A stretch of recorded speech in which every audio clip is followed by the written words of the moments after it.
it's like, And then I really found peace in kung fu. You don't really, you learn how to fight, but then you never use it. You never, because you're so peaceful.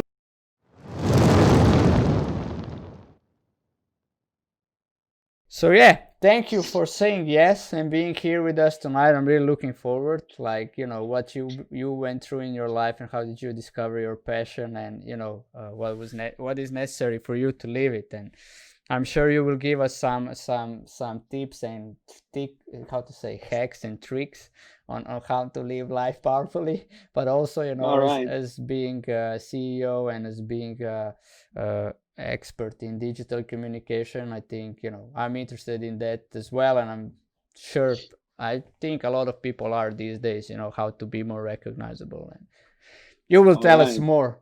So let's get right into it. Yeah, like I said before, is there anything you want to share with us before we start? Well, yeah, I'm very, very happy to be here. And yeah, and I'm here, so that everyone gets that, I'm quite normal person, and you just really need to believe what you dream of is possible, and keep going, and not be with breakdowns, only be with creating possibilities. And even if there's breakdowns, still create what's possible. Even if you can't do something, see what's possible. Even if there's a breakdown, keep going, don't stop. Even if you have no agreement, people say no, just keep going. That's the only secret. All right, cool. And yeah, to say it, Lorenzo is quite popular on Instagram. He has 42,000 followers, I think.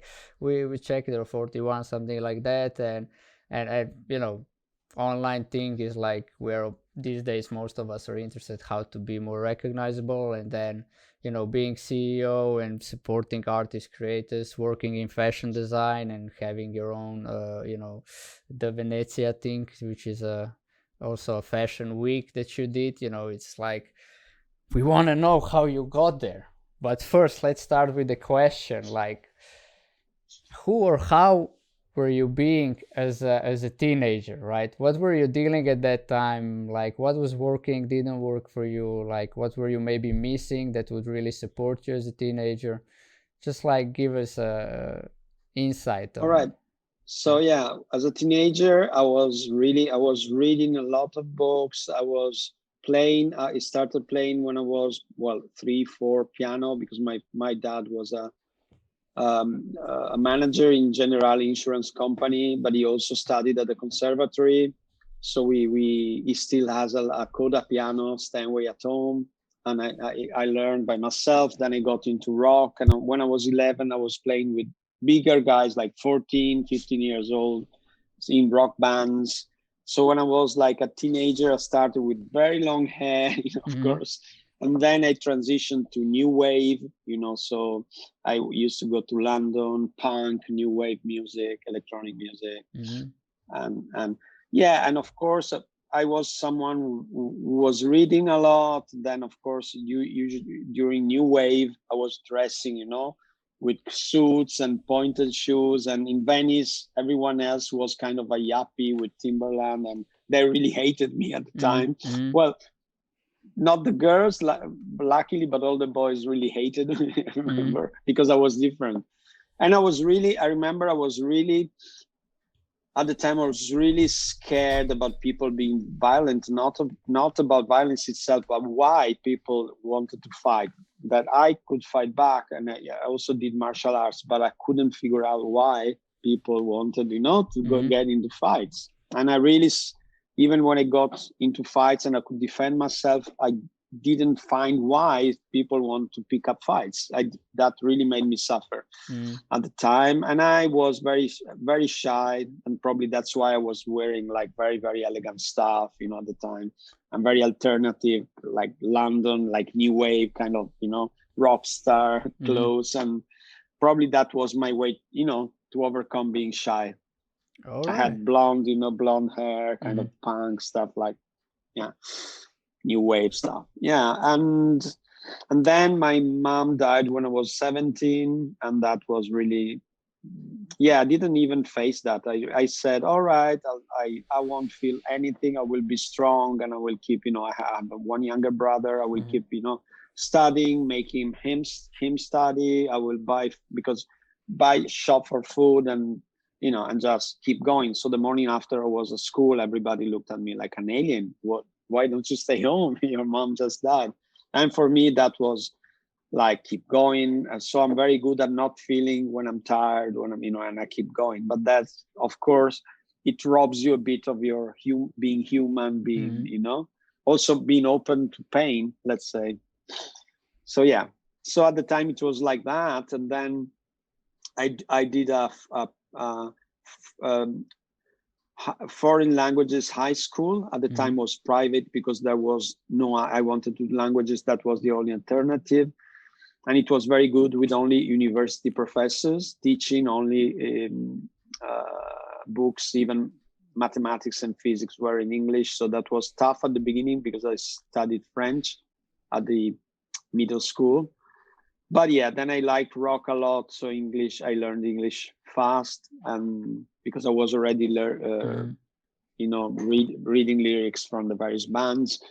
And yeah, and then I went to languages in university.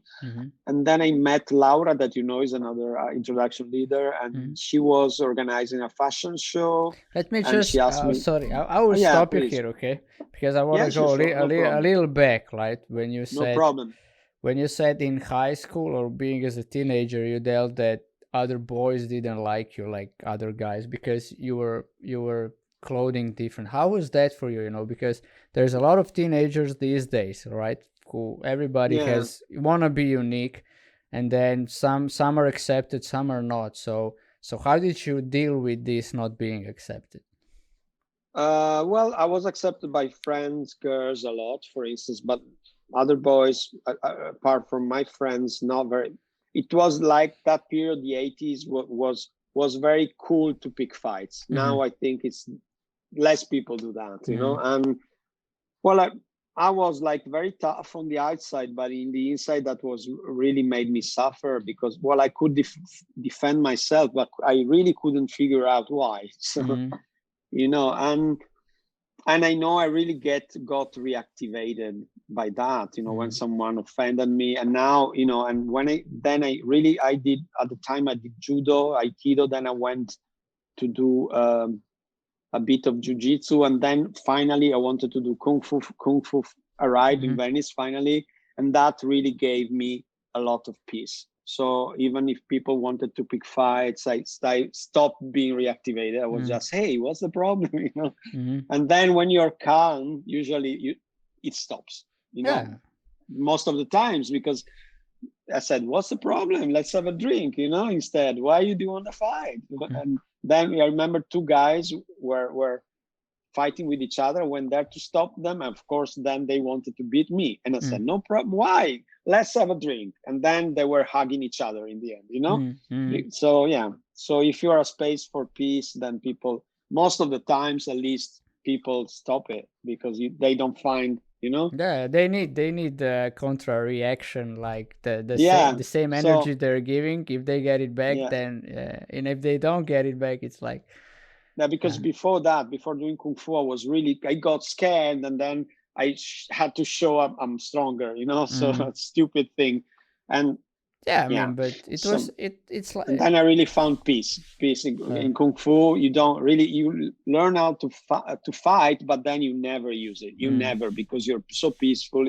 It's more, to me, it's more a thing of the mind, that you really learn how to be peaceful, and then you really don't need to fight. So I remember what was his name, like Bruce Lee master, who, I can't remember the name now. They did like 3-4 movies about him. It was Bruce Lee. No, but his master. Oh yeah, his master. Yeah. Okay. Yeah. And they asked him, what's the best fight and you had? And he said, what's the best fights you had? And he said, the ones I avoided. Yeah. And I totally understand that. Yeah, I got it. And I think, it's what you're also giving is like, maybe today people don't fight that much in, you know, uh, it's a cat, nice. Yes, this is one of my cats. Hello, One of guys. them, hello. We only Awesome. have two, by the way. Yeah, cool. He wants to get in the garden. Sorry, No so he problem. will Let jump him out. out. Yeah. Yeah, So there you go. There you see. That is how well freedom, freedom. freedom. Let's go. Hey, but I want to say, maybe these days people don't pick that many fights, in real life, right? Maybe that Yeah, is less than it was in 80s, or and we are still shocked when those happens. But there yeah, is much more fighting, like psychological, especially yeah. online. Online, or Yeah, yeah, yeah, so I think that is a great tip what you just said. If people come at you and you're being peaceful and you don't react on what they say, but you're just yeah. being okay, whatever they say, it's more about them than you anyway. And yeah, I totally I agree, just Erne. from your experience, like, what would you say to the people who are being attacked or being abused online with, psychological, from your experience, right? Which Yeah, you just my shared. experience, first of all, online, there's a mediation, Facebook or Twitter or Mm, Instagram or, TikTok, Twitch, whatever. People, they're not directly in contact. That's mm, a problem, because, and then things often get out of context. So, mm, so on in one way, you're behind a computer, you feel stronger, and then you don't look at each other. So at times things seem worse than they really are. People get more offended than in real life. And my advice is really, when you read something like count to 50, like count to 100 before typing anything, mm, because then you're probably gonna really regret it. And then, of course, even if it's online and you delete it, someone will screenshot it, so it will be there forever. mm. So I even know very famous curators, critics, that they answer something on the impulse of the moment, and then don't do that. Like, count to 10 to 20 and Mm. think about it. And it's, yeah. So All yeah, right. that's my advice. Cool. And that's It's not about yeah, you. It's not about you. exactly. Very often these people don't feel good. They're angry about their life. It never is about you, even Yeah, if they pick on you. Yeah. that is exactly like, I'm just here like really that other people are saying, and then I also see if when I say to people, like when I'm leading workshops for teenagers, you know if that is it, and I see that we see it likewise, which actually then it is it, right? It's never about you. Even if somebody is being bullied, the one who is bullying is also suffering, and that is why he is acting that way. So okay, to go from that, you said your mom died, and you really dealt with it, like you suppressed pain. You said, Yeah. and Yeah. It the was too big emotions. for Yeah. me. It was too big for me. I couldn't, and yeah. And of course, I had a story, of course, about it too, because when I went there, like, one day my dad took me and my younger brother, is 1 year younger. He's a programmer. Mm. He's a web security, and he's a computer guy. And at the time he Awesome. was 16, I was 17. And my dad took us to the hospital. I entered her room and I said, "Hi, mom." And she kept looking ahead, and she didn't talk to me. And I said, "Oh, maybe she's angry with me." And then I said to myself, no, because I had very high grades at school. I was very Mm. coachable as a kid. And then I said, "Oh, maybe she's getting ready to die, and that's much more important than me, Mm. and I have been unimportant for a lot of years." Yeah.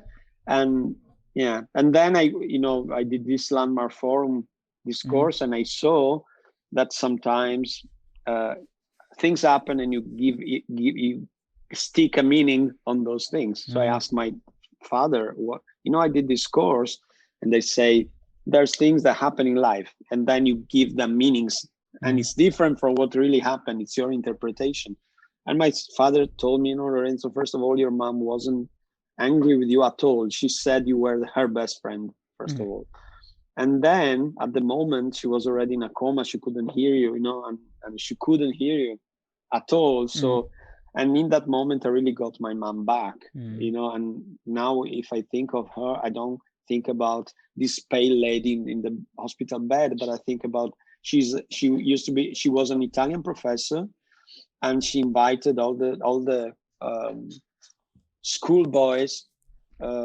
We have a very big living room in where my dad lives. It's Lido. It's 10 minutes from Venice. It's an island where they do the cinema festival, and there was like 30 boys and girls coming every day to our house, and she was like giving free lessons to everyone, so they got passed at the exams. And even kind of bullies or people who didn't studied, and everyone got passed just because they got enrolled into studying, because she was really joyful, really positive. And so now I when I think about her, I remember that, and no more the very ill lady. Yeah. And you shared two great things that I want to expose here, and one is that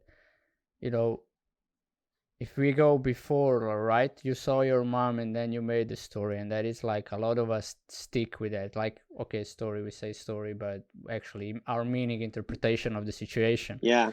So which actually is a story, because it has nothing to do with, like you just said, right, your dad said she was already in coma, but what you made it mean is that you are not important, something else is more important. And I want to expose that, that maybe whoever is watching or whoever will be watching, that they can like really look into it, right? So you lost a person when you were really young, your mom, close one, like one of the most important people at the time, and you were stick with that you are not important, right? Which was totally misfalse. And I want to give that out to everybody who lost somebody, that it's whatever you have.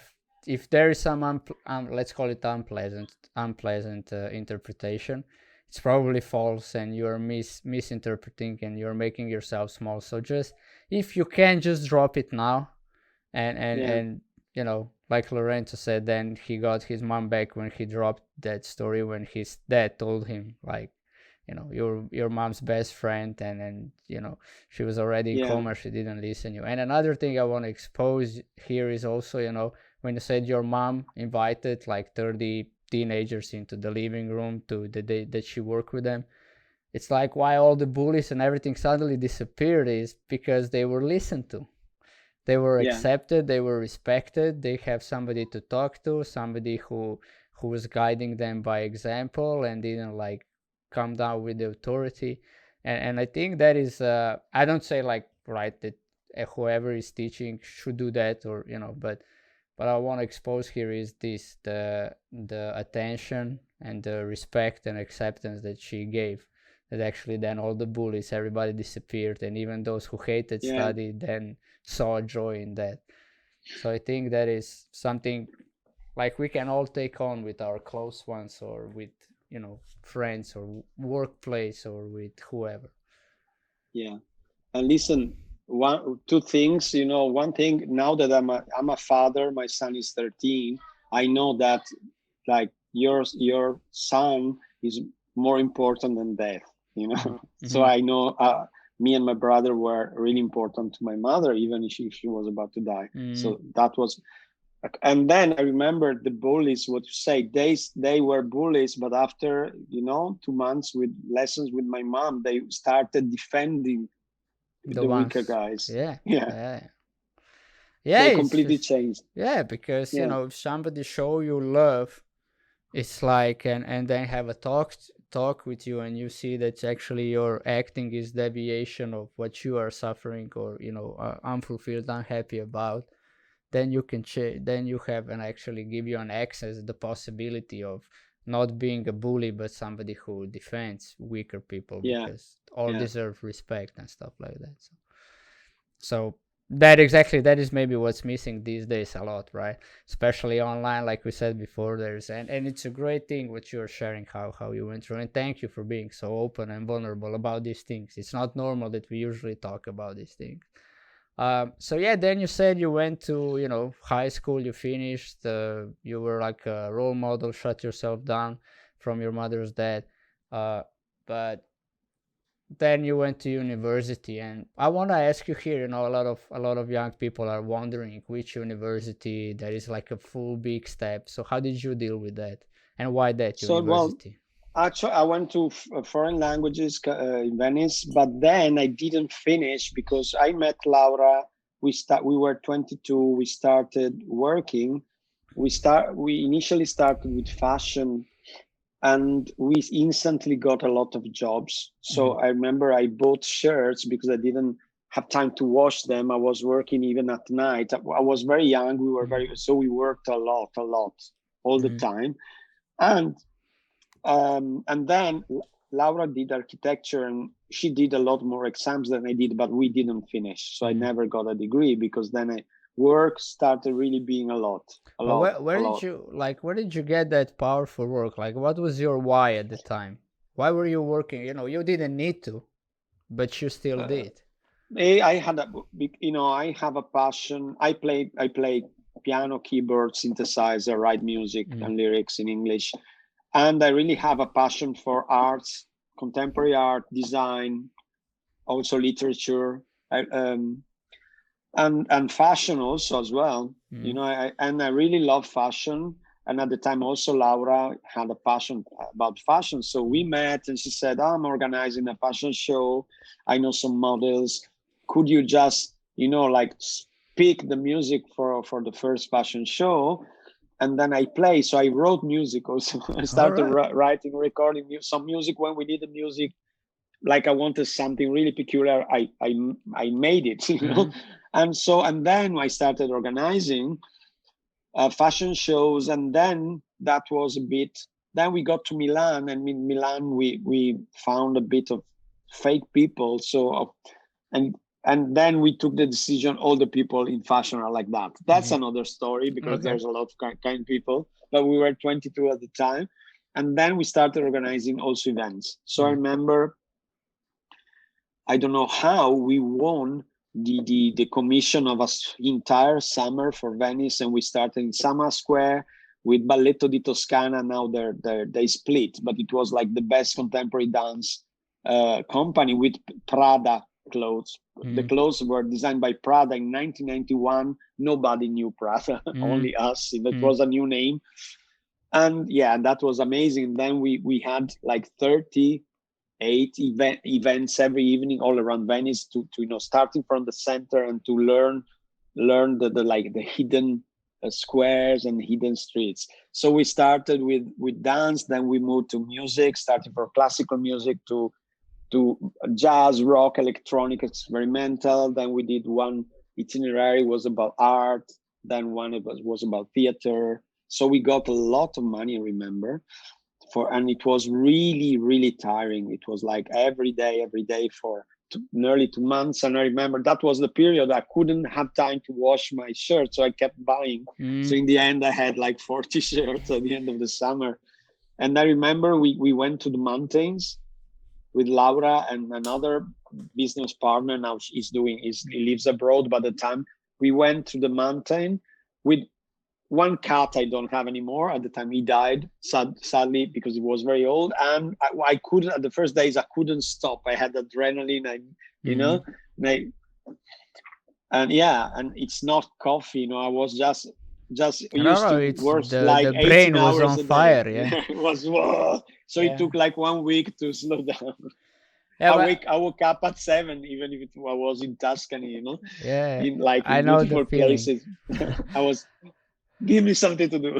I know the feeling. I led the camp for the Rainbow Warriors, which is an organization for the ADHD kids, right? Attention deficit and hyperactive disorder, for 2 weeks, and there was like 50 to 60 people, so 30 to 40 participants, and then all the mentors, And I led that only for 2 weeks, and I couldn't release my brain for another 4 months. It was just, because it's like 24/7, you're in the wheel. Yeah.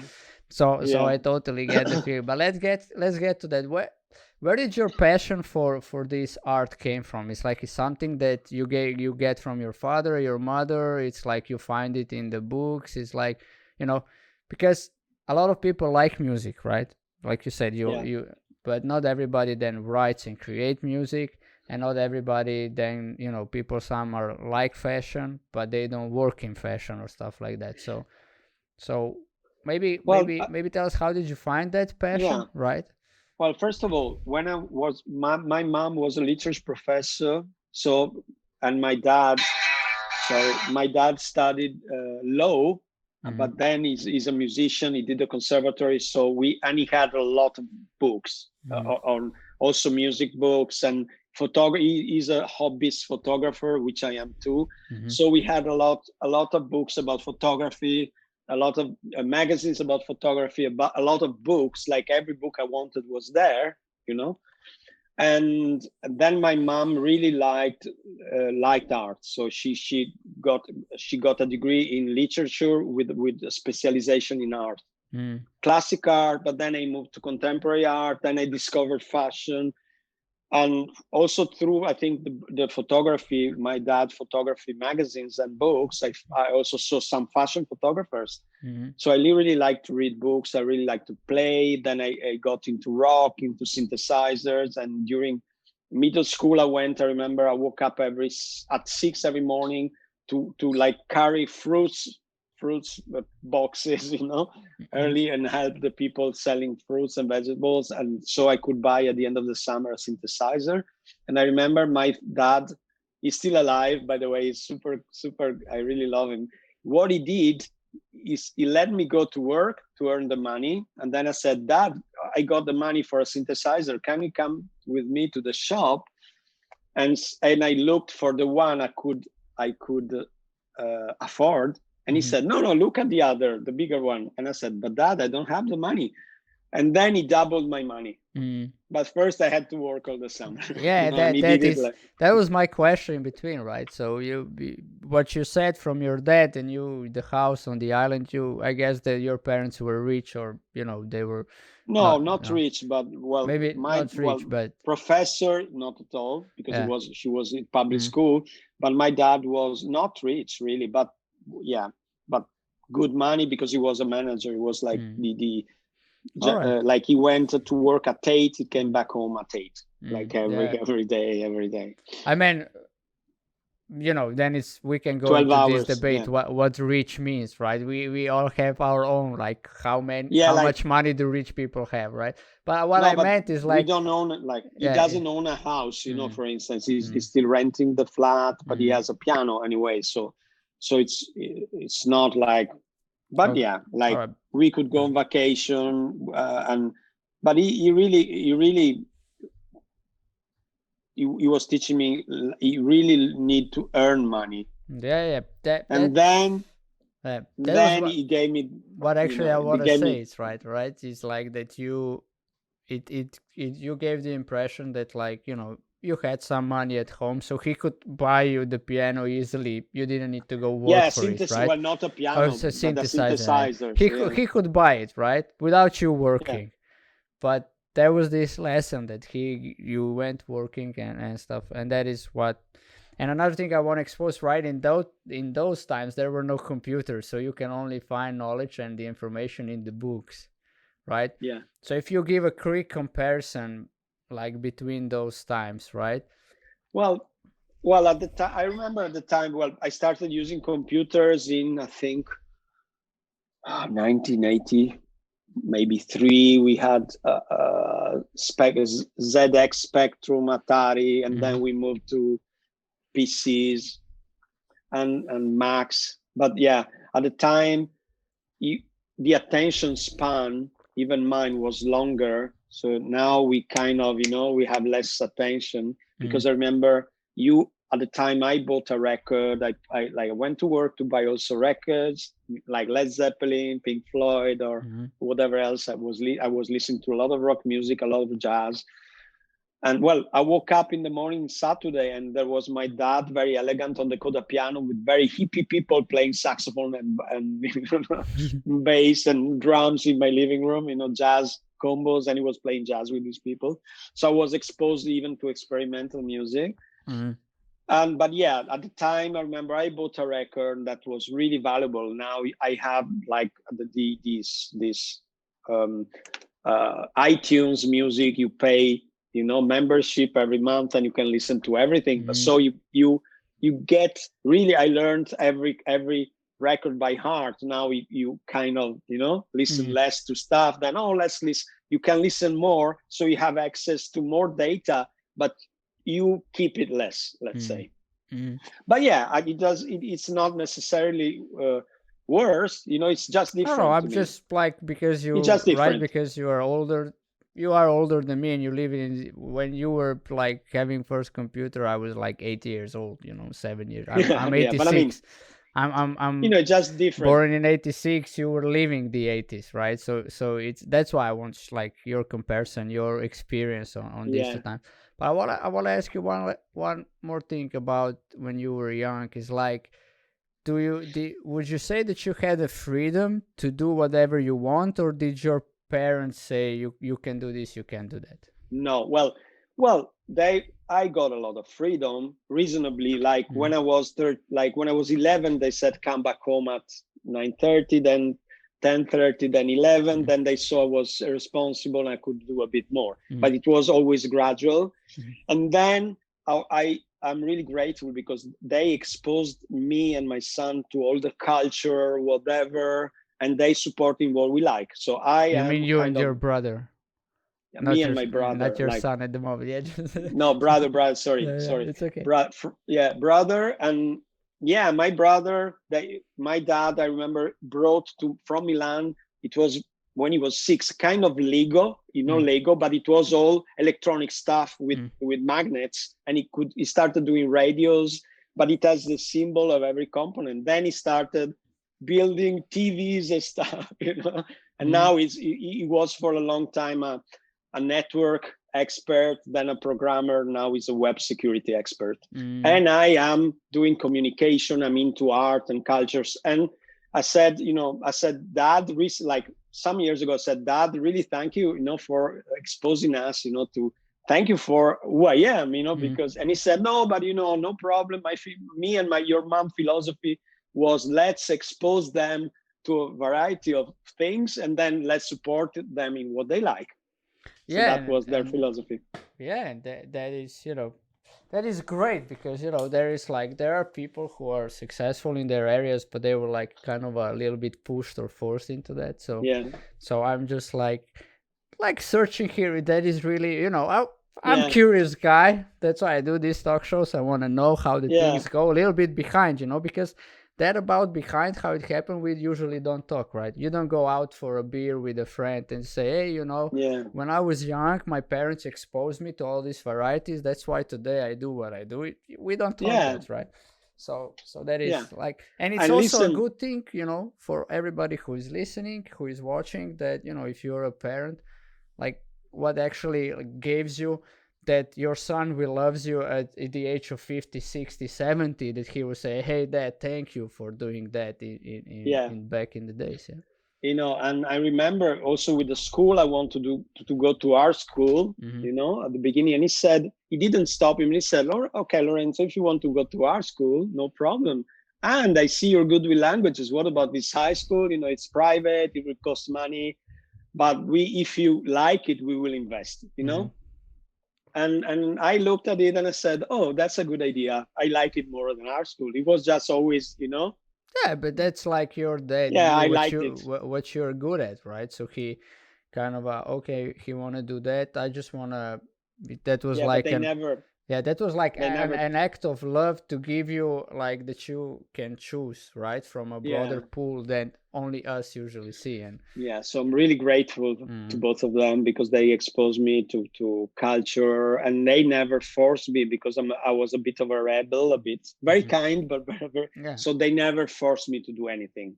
And even study, I have a very good memory, so has my son. So I didn't study very much. I studied much what I liked, like literature, languages, maybe maths less, because, and physics less, because I was less interested. But then I had I have a lot of memory, So yeah, it was easy. And then I got passionate, so yeah, Yeah, when that you is. then it's not hard when you like it. That is a So yeah. good point, actually, right? When you love to do something and you like to do, you do it, and you don't even feel it like it's work. That it's No. somehow what happened with that you shared before. It's like we worked for 2 months straight. I had to buy clothes every day, but all. And I want to expose this is something that usually also comes up with every guest so far. Whoever followed what they were passionate about, there came an opportunity that if they all grabbed it, it shifted, right? It's like you could say no to that opportunity. That's too much money. That's too big of a project. Man, I'm too little. I Yeah. can't do it, right?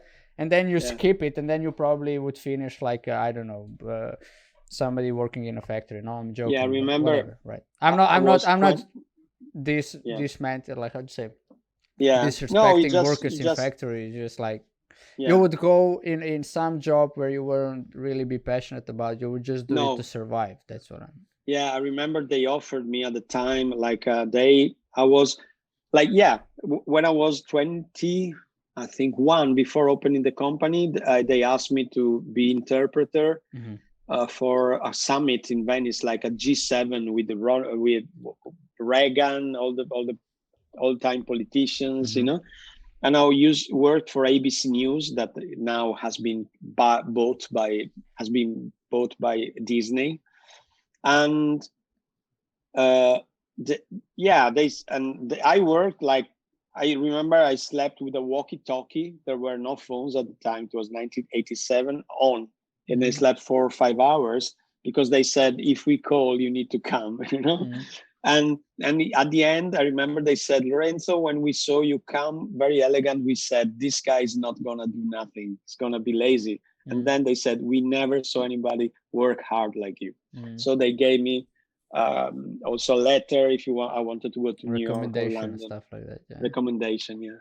So yeah, that was really great. And then I saw this event organizational thing that where people build. We're in a hotel, 5-star hotel in Lido, where the cinema show is, and because it was big, huge. It's a huge beginning of the 19th century. 20th century, sorry, 1920, let's say, a hotel. And one story, it was CBC. The other one was ABC. A TV on every, and they built like recording rooms in like 3 hours. It was crazy. And I had like 5-10 boats, and these two directors, one from New York, one from London, they said, all right, you're in charge. And I was 21. What? All right. Yeah, it's like, we need 5 million lire, like we need take 5 like, or 20,000 euro, go buy some tape, And I said, I don't have a driving license. I thought there was a blue car waiting for me at Piazzale Roma, where Venice connects with the mainland. There's a bridge connect. And I was scared at the beginning. They gave me a lot of responsibility. Okay, you take the journalist, you take the money, you do this, you do that. And I was 21. At the beginning, it was a shock, but I took it on. And I'm really grateful to these two guys, because they wanted to know me at the beginning. We had a beer, and they talked to me for 3 hours. And they said, you got the job. I don't know why, but, and that was the beginning of events for me, because I worked really a lot, but I really liked it. It was great, Yeah. And that was an adventure. But then you said you didn't took this interpreter. You went for the fashion. No, I did this, and then the owner of big water taxis. We have taxis that they're like wooden boats. They're private. They're very expensive, and it's different from the taxi cars. This guy called me and said, Lorenzo, would you like to come work, since you speak English and languages well, and be our, kind of, I don't know what they were, direct or something, but they already had my company, and I really liked what we were doing. So I said, really, thank you, for the opportunity. And that was meant like stable money, but I chose really freedom, and we had our times, but freedom is the best, Yeah. And I think yeah, that is also the one thing that usually happens when you are following your passion. Then comes the opportunity which gives you stability, right? It's not really stable yeah, money because you don't know if it will exist tomorrow. We never know. yeah, There's always uncertainty, but it appears as like, okay, here is a stable job. There is a taxi, there are tourists, taxi will work, except nowadays they yeah, they don't. yeah, And there you go, right? It's not that stable, right? But even though it in that time yeah. was. But at the time, I wasn't fascinated. That this guy Yeah. was really great, and Mm. I'm really humbled that he wanted to No, invest no, in me. But yeah. that wasn't what I was wanted to do. So I really thanked Exactly. him. Yeah, That's what I meant, right? So you always get these opportunities. Like, can you? I even a friend wrote me today. So I have a job opportunity in Ljubljana. Do you want it? I asked him what it is, and he told me it's something in being a salesman in one store. And I said, hey, thank you. You thought about me, but it's not what I want to do. So I will not do yeah, it. Uh, uh, and that comes up where it's really show the devotion for your passion. That's what I meant, right? So it will yeah. come opportunities that will try to drive you away, and then it's your choice whether you follow the passion and you go after what you want, or you, I would say, in that way you, like, how to say, sell on your dreams in a way. Yeah, exactly. Very well said. Mm. Yeah. So, and from that moment on, right? You said we're having company, this fashion. What? How Yeah, did how we did that started. develop? Right, you were 22. Right now, how old are Yeah, you? If I may ask, if you. yeah, 22, 22. And how old are Me you and now? Laura were both 54. So that's 32 Exactly, years. exactly. So we can take a lot from you, like in 30-year career.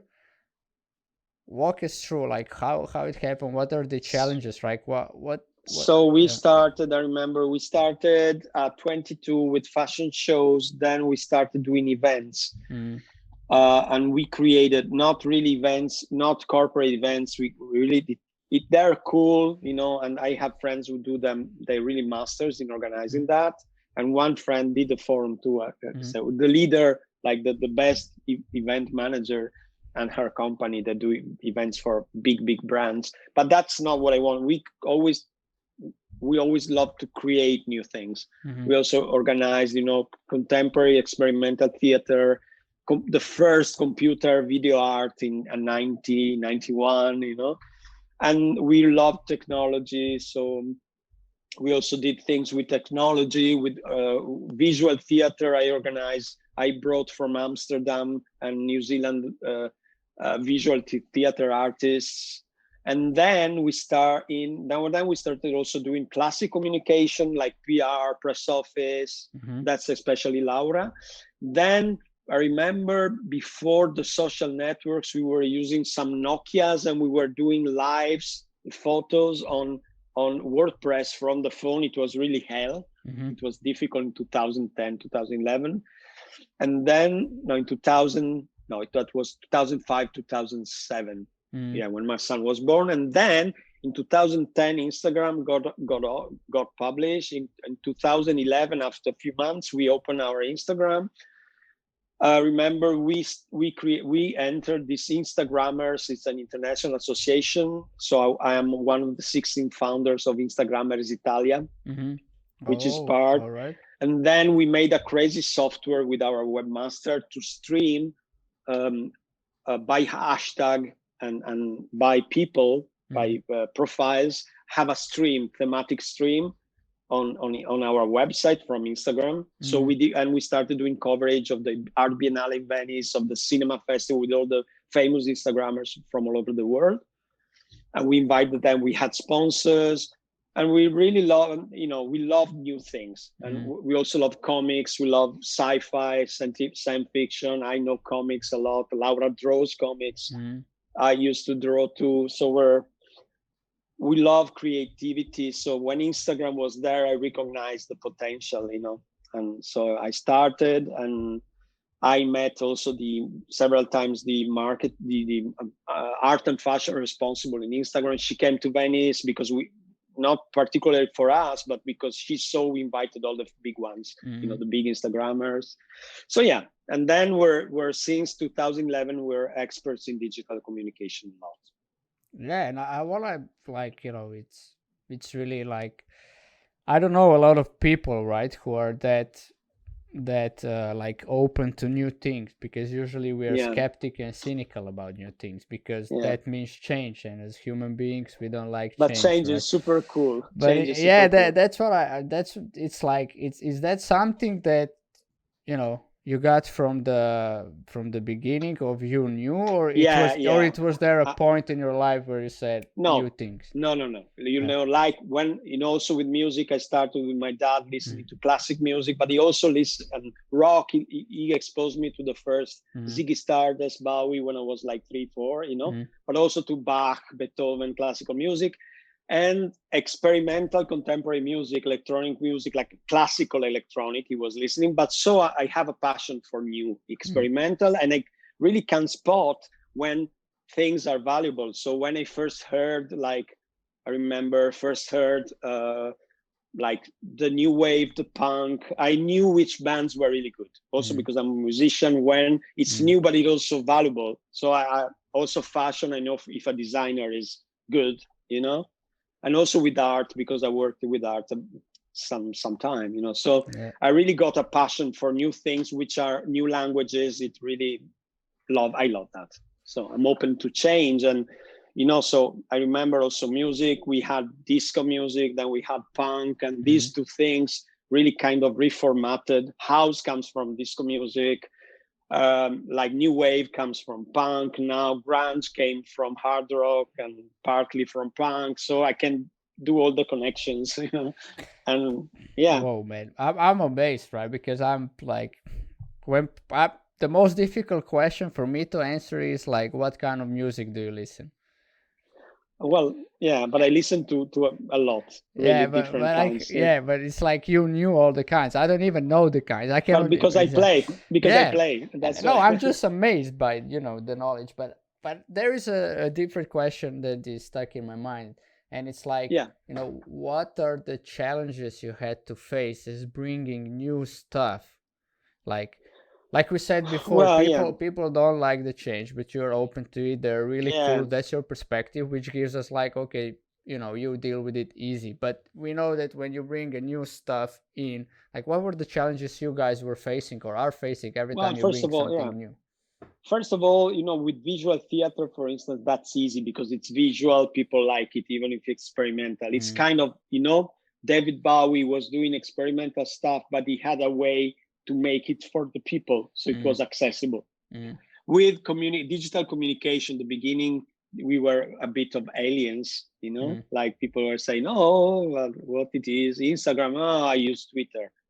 Like Twitter was very old when a bit old when Instagram came out. And I remember I was for 10 years the head of creativity and communication at Venice International University. So it's a group of 14 international universities on an island in front of Sama Square.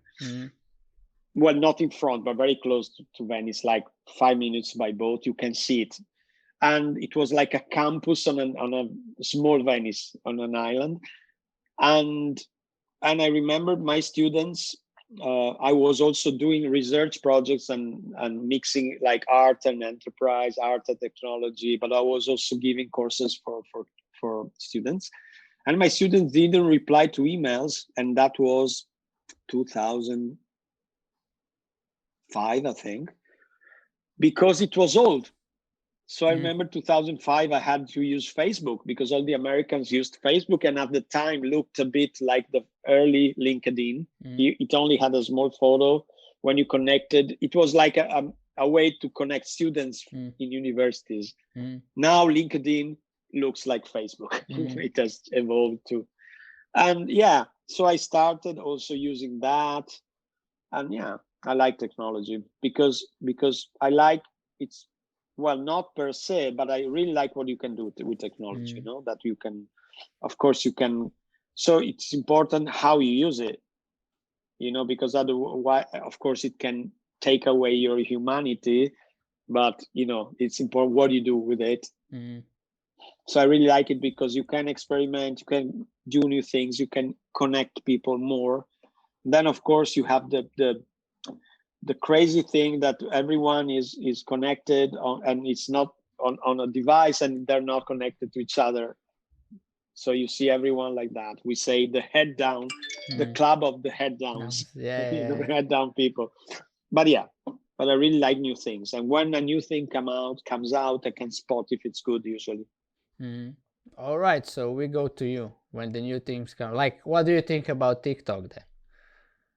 Yeah, TikTok. We have the wife of my project manager, who's from Ecuador, and she knows it very well, and she told me, why don't we do TikTok for fashion? And I had a look, and I said, why not? And so we also do TikToks when we do shootings.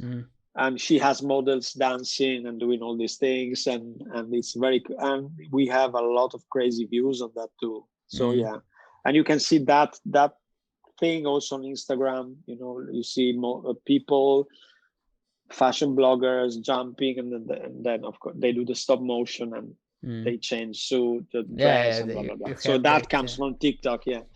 So awesome. Yeah, no problem. Yeah, but just like saying new things. I'm not a specialist. Not a specialist. I'm a specialist in Instagram, especially. But she is Estefania. I don't know if she's watching, but she's especially on TikTok, and of course I let her do her thing. She's very, very good. All right, awesome. Then guys. Now I know Lorenzo, so I will explode the online now. Now I know who to go to things like. But yeah, it's like if when I said describe yourself in a couple of words, you say I'm an expert in digital communication. So maybe give us like an insight, like why is that important these days, and what actually benefits we can get from it, like not only for business, but let's say personally, business and business. Well, it's like, let's say somebody has a really big passion for whatever business it is nowadays. You need to expose it online, right? So how to approach it that you have like success. We did talk a little bit about it before we started, so maybe just from that conversation, if you will. Yeah, sure, Yarni. So first of all, what I suggest is Instagram, because Instagram converts more than other social media. It really so Facebook is full of fake news and a lot of bad quality, let's say, content. There's people arguing and blah blah blah. A lot like the flat Earth theories, the no COVID theories, and a lot of and it's it's used by some what they do, also what they did for the Trump election to make Trump win, like 4 years ago. They addressed people with low scholarization, and they gave them fake news.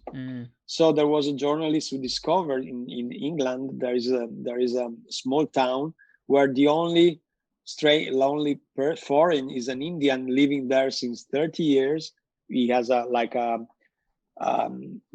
bookstore, but is completely integrated, and all the buildings there, the schools, the university, the bibliothèque are built with European money, but they address the people with fake news, and these people are racist, and they are against Europe. And all the cities built with European money.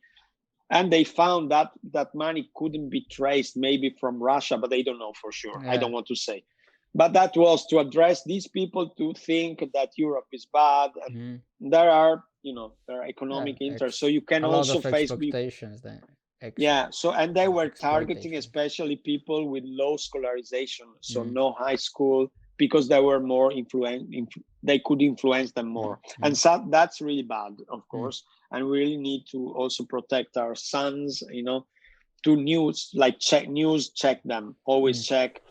When we do articles, which like Laura is more the editorial director, she checks like one news 10 times from different sources just to be sure it's true. and to be sure she also, if it's true, she gets the facts right, you know. So that's one thing to do. And the second, really, I really suggest Instagram, because Instagram really converts. I have a friend who makes rings and jewels, and she publishes them on Instagram. She gets like direct messages. Oh, I want to buy it. How much it is? That's my PayPal. You know, I send you the money. And that's, she says more there than on her website, because, well, there's a lot of, you know, where there's a lot of noise also in Instagram these days, but there's still this idea it's kind of word of mouth, you know, and there's still this feeling of authenticity, you know. And that's why, for instance, when I do content for brands, I only do brands that I use. I don't do things that I don't like. I always say no, whatever the money, because otherwise I kind of sell out on who I am. It's fake. It's not me. How would I, you know, like I don't want to say names, but I do a one coffee brand, which I use because I really like. I did one credit card that I already use, and they are also, and I convinced them in investing to help artisans that are in a crisis now because of COVID. So yeah, so I do things that I like, you know, and I refuse stuff. It's difficult, but then it's easy, because if you do something, then you will really sell out. You will your how this credibility will go away. So don't never do that, you know. Okay, so cool. yeah, So be authentic, be true to yourself, and then in your opinion, Instagram is one of the still purest, let's say. Besides, there well, is it's some not pure. I'm not saying that, but oh it's no, but I it's, mean in a way of how you can present yourself. We're talking about like, it right? converts. It converts a It lot. It converts a it's a lot. lot. Yeah. So if you have if you want like selling your product, building a brand awareness about yourself and your brand, that's the place to go. And it's visual. So what I told you before, always use photos. Visuals. Don't put text, because it's not Facebook. It's people want to see beautiful images, beautiful videos, and you can work with your creativity to visually represent your message, you know. All right, cool. That is something I will take on as well for this stream. Just gotta put a lot more hours in, so we'll see how that will go. You know, if the wife will be happy for me to do that. We talk to the team how we can do that together, right? But yeah, really cool stuff on that, and I don't know what to ask you actually, because it's really present that you have a lot of clearance about that. You're really clear. You like new stuff. You will all go for new stuff. There is this notion that, you will check whatever you're doing, that it's authentic, that it's true to yourself, that, even for the news, you said as a company, you check the sources, which is awesome. So, you know what? Yeah. Don't never abandon. Well, when I like new stuff, but I also like old stuff, so it's not, I don't always go for the new. There's what we're doing now. We created a network of companies to take the artisans, in Venice. There's a factory, for instance, they make precious fabrics since 500 years. Their factory is on the Grand Canal, and what we're doing is mixing them with contemporary designers. So these designers are doing crazy things with their fabrics. So new things they didn't think of. So always mix the old with the new. So things that were done 5 centuries ago or even more, like art, classic art, they're still amazing. So don't always only go for the new. Take all the good stuff and mix it together. So yeah, I'm not crazy only for the new. I love ancient art. I love traditions. So it's nice to mix. So what we're doing these days, we communicate artisans who do very ancient professions with digital and all, with very contemporary editing, That's what I want to say. Yeah, that's why you're right. So you respect the old, and you look like because you also like the new, right? So how can these old techniques, people who are working with old techniques or these fabrics, right? How can they be more known and used in these times when it's all digital, when it's all it's not all digital, but a lot of it's digital, right? If you go check something out, you usually don't open the book and go into the dictionary or in a lexicon like when I was young, right? You had this lexicon, nature, space, right? You don't go in there and check it. Oh, page 15. Oh, there is where you go Google and you find it. So I think it's really cool, right? What you said, and it's really for people who are listening and are interested in that. It's like really awesome, man. And how there's a lot of because what I also want to give here, right, is like how did you find your passion and what is now necessary to live it. But you just it's very easy, just do what you like. And but what would you say for the people who are like, I work with a lot of teenagers and they're like from age of 13 to 19, right? And these days there is a lot of these, they don't know what they want to do in life. Well, keep trying, keep experimenting. Don't obsess. Live your life, study and they will come. It doesn't necessarily, like I study languages, I'm doing communication, but communication needs languages, for instance. So just always don't listen for breakdowns. Don't make yourself wrong. If you fail, like in the USA, if you fail a lot, you're an expert manager, expert businessman, because you failed a lot. In Italy, it's really bad. We have this guilt. If you fail, you're guilty, But let yourself fail and always think what's possible. When there's a breakdown, think about what's possible. So I'll give you an example. We organize every year the Venice Fashion Week. We created that so we can support artisans and mix them with these young designers. So we support also young designers. And so we had COVID, and then we said, all right, we're going to let in only 15 people, and we do the Fashion Week twice. Even models were wearing masks. Everyone was distanced. And we did the fashion show twice so that we could have other 15 people more in the second time. Then we had lockdown, and we transformed everything online. So people could see it from their device. So always be ready to transform and not let circumstances stop you. All right. I think that's great what you just shared. It's like exactly.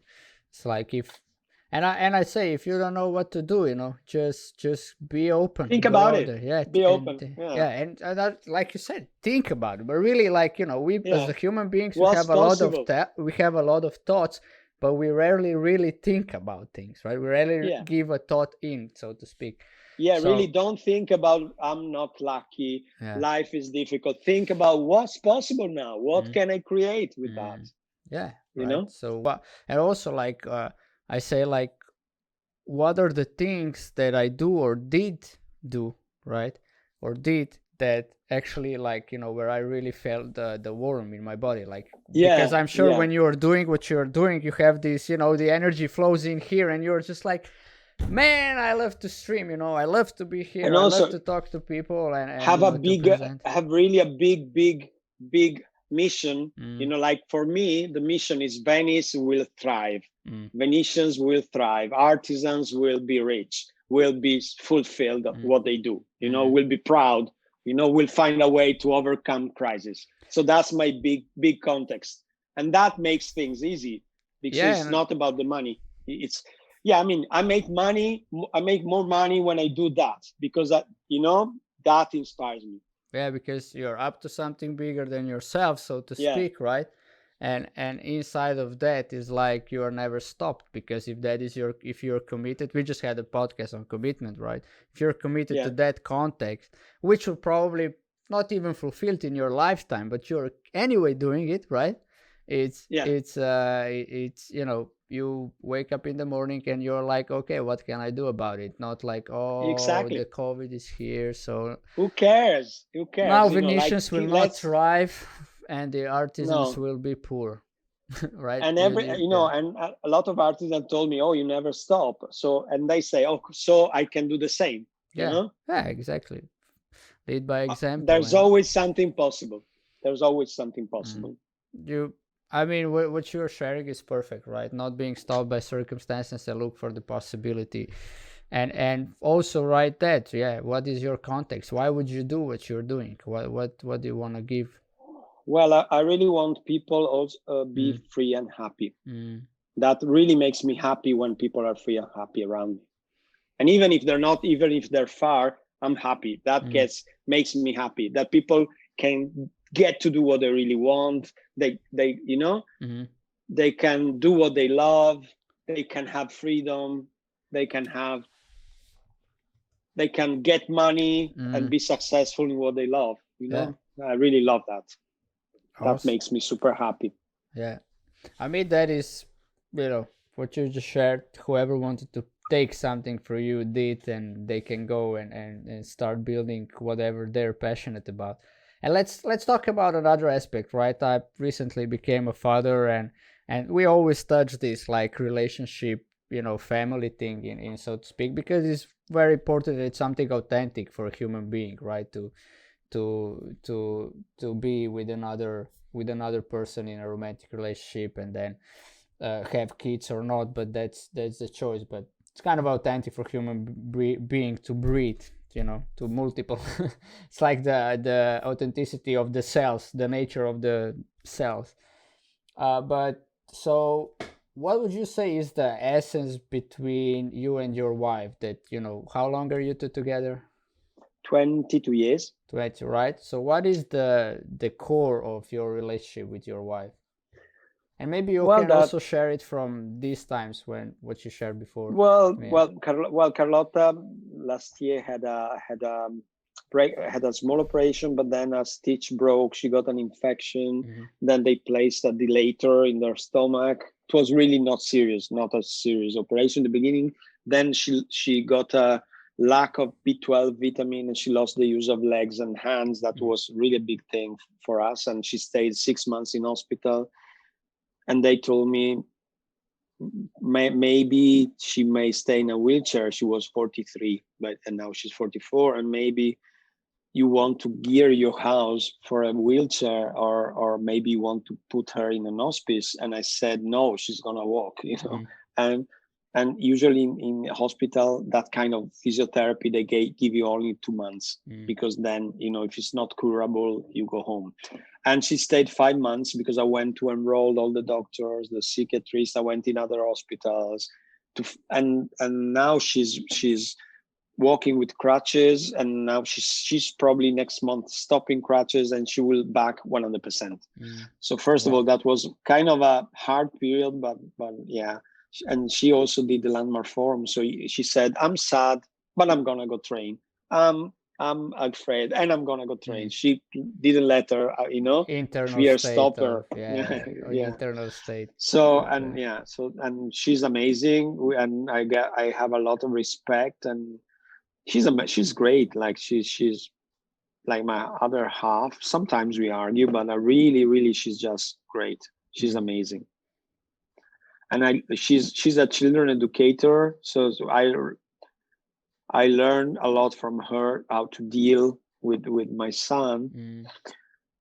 And yeah, well, some things she's really some things she knows how to do them better than I do. But yeah, I have a very close relationship with my son. He's 13 now. Really love each other. Yeah, I want to really, when I ask you what is the essence of your relationship, it stands out, right? That you really respect her and you create her as an amazing woman, no matter what is going on between you two. And I think that is something, we can all take on. I mean, how do you create your partner? Like, what are you talking about? It's how you then leave it, right? If you would say my wife is annoying, you know how the relationship would go. So would it go? No, but but what I suggest is that I think that being together is a choice, and it doesn't relate to how you feel, because sometimes I feel like when I'm tired, I want to be alone. I want to read a book. Nobody needs to talk to me when I'm really tired. But that doesn't matter, because it's not my word like my choice doesn't relate to how I feel in the moment, but it depends on what I say. You know, my choice. Because if I feel like being alone, then I will go sleep in a hotel alone. If I feel like reading a book, but that's not. I don't think a relationship is about how you feel every day. You create who you are and how you feel. Yeah. You know what I mean? I know what you mean, and I wanna say here, right, that we know each other for a little less than 2 years now, since I become introduction leader and joined the group of IELTS, and we have common meetings and stuff like that, and I know this journey with your wife, because you shared about it, and it really stands out exactly that, right? You were really tired. You were doing your business. You had a son at home. She was at hospital. Couldn't assist, be at home with you to support you. So, you had focus all over, and you need to be 100%. And I know, even though you were exhausted and tired, you were still being there and looking for, like you said before, look for what's possible. And I think that is a great thing. And what you just shared about, you don't do what you feel, you do what you say. So you say, I'm a loving partner, so I will be a loving partner, even though if I feel I want to be alone now. But then you just ask, I just give my... But listen, right? But I really had a powerful context that like my family, like she would be back and walking, and that was really, really strong for me, that she would be back and would back safe and completely back to normal. And that was really inspiring, more than being tired. That was amazing. So that kept me going, also.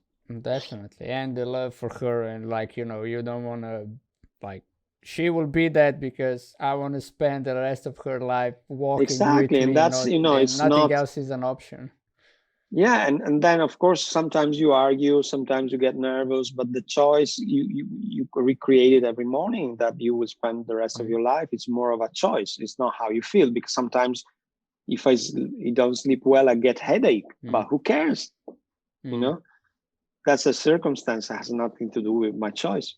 Yeah, exactly. And I'm a dad now too, to a son who is 2 months old. I know. So give me a little bit something, dad to dad. What would you like, let's say advice from your experience? What really works in dealing with this human? Well, be really lovely, and don't be kind, but also be strict for what they need. Like, don't be a real stand for them, so that be kind, but don't be nice. Don't let them do whatever.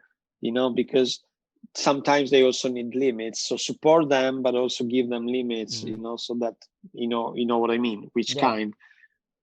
Yeah, I got Of it. course. So they really get you are a stand. You are a real support. So you're willing to also say something straight when they need it, so they really get you care about them. Even so if you're always nicey, but really be that. Like, my son has diabetes, for instance, and of course at times he would like to eat the extra slice of pie, but if I say yes, well, nothing bad is really going to happen, but maybe, so we just so you need to be strict, say some no's in your life, and they will appreciate it. Definitely. All right. Thank you for that. So, and really be a stand. Let them be whatever they want to be. So I don't play soccer. I did martial arts, but he loves soccer, and that's great, and I go see him, and that's amazing. Like, let them be whatever they want to be. And another thing I know about your son, he loves to play video games. And how are you? I mean, we know, just you shared before, I'm open to new things, right? But you are 54. My parents are close to that, and they're not that open about me playing games. Even though, last weekend we won a tournament, and I share with them, look, I won a tournament, It's like, you can... you know what I mean, because they were against me gaming from young age, because it's kind of the computer took me away from them, and we on both sides we didn't deal with that situation perfect, like in a way that it would be workable. We more times argue Yeah. about that. So what would you say, how are you dealing with that? Like your son, you also share with me that he streams and he plays Fortnite, which to be good you need to put a lot of hours into it. So how are you Yeah. dealing with it, your son being in front of the screen for a couple Well, of hours first per of day? all, we always try to find a balance. So when he has tournaments of any prize, is very. He also did the landmark forum for kids when he was Okay. 8, and he started really being structured. Also in soccer, in how to learn, he became more self-expressed. And also with soccer, he played with a Treviso, which is kind of with Treviso kids, and then and also with that, I see him develop a lot because he trains like methodically, like how to build, how to turn, how to shoot without how do you say, the no scope, and so on.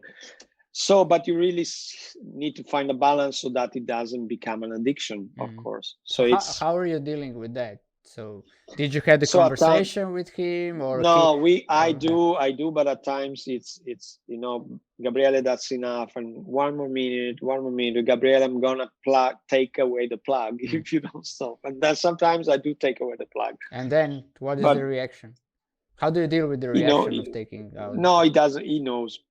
So Okay. there's no bigger. He knows. I asked 10 times. It's gonna come, and that's not because I'm a bad father, but that's because to protect you from getting into an addiction. And of course he has 2-3 hours a day. Yeah. But also you do your homework first. Otherwise you don't play. And so at the moment we're a bit fighting because he would like to stay up late. He would like to not to do his backpack for school the evening. He would like to shower in the morning, but then he gets late. So I say, you need to shower in the evening. You need to go to bed not too late. And so it's still kind of very elastic compromise. But yeah. Yeah, well, he's That's 13. it. He's still pushing the limits, right? How far can I go, right? It's like but I mean, what it's we as a okay. children We did love as well, yeah. We love each other, and he loves his mom. So we all three have a very, very loving relationship. At times we argue, of course, but we love each other. I know we love each other. It's still my favorite people to be with. Awesome, man. Yeah. And that is a good thing that you gave us, right? So he has structure. Because right, it's different to play the game for just playing the game, or approach the game methodologically, right? So you train shooting, you train, let's say, because he's playing Fortnite, he needs to do, for other games would be other things. But I think that is also, as a parent, if I would see it, right, I would say, okay, he has structure. I mean, that is a good thing. He will take that, even though he doesn't game afterwards, after 5-6 years, but he will take that in life. He has that already. So that is something. Yeah, very much so. Right, so that is something that can actually make you proud as a father. He has a structure, but of course he's 13 years old. He will push the limits. How far can I go, right? And that's okay. Yeah, that's okay. That's his thing, and yeah, no problem. So thank you for that. I mean, my pleasure. It was lovely to spend an evening with you, to get to know you better. Didn't know so much good things about you. I mean, good things. What did you deal with in life? And now I know. And thank you, Yerny, and everybody who were listening. Karina was here, then she had to go, and Ukle Jen says yo, hello. So Lorenzo, hello everybody. Yeah, GG. Anything you wanna share for the end before we close down? Anything about the experience being here, or just going through your life, or whatever? Yeah, one thing. One thing. When in life you will have breakdowns, you will think things are bad. They never stay bad. Things will be great again. So breakdowns are temporary, and they lead to breakthroughs. You will have, after a breakdown, oh my God, what I'm gonna do? You will find a way, and things will be better afterwards. Even with love relationships, if it breaks down, you will be sad for some time, but it's not gonna stay like that. then it's gonna open up and you're gonna find a better person. So it always, when things stop, it's for a reason. You're gonna get something better. So don't be too sad, and really believe in tomorrow. Yeah. All right, you got it. That's the, you know, how the Lorenzo from Italy deals with it, from Venezia. So it's really cool, and you know, take whatever you guys wanted to take from him. I suggest take as much as you can, especially, you know, these things he just shared in the last minute. So thank you, Lorenzo, for being here, for being my guest, and to open yourself up like you did for us. And see you around, buddy. I think on Saturday, right? We have a work day, so we will see. No, I'm in the seminar. I'm in the seminar leader. Cool. Oh yeah, you were there. Damn it, you're out. All right, cool. I gotta go there fast. But I'll come see you. I'll come see you. Cool. All right. Thank you, Yerni, for having me. Really, thank you. I'm really honored and blessed. Really, thank you. And thank you for everybody who is watching. And you know, we will be here on Sunday with Mateusz. He's gonna be in Slovenian. He's a brewer. He's making his own beer, and he's also a digital enthusiast. So we're gonna get more like a little bit younger than me, but you know, it's also how to live the passion. It's gonna be in Slovenian, and there will be some Call of Duty streams in the next 2 days, and no tournament this weekend. We're taking a weekend off. So that's it. See you guys tomorrow at 11. Whoever wanna pop up by Call of Duty. Lorenzo, thank you. Say hi to your son and your wife, and see you around, guys. Bye bye. Bye bye.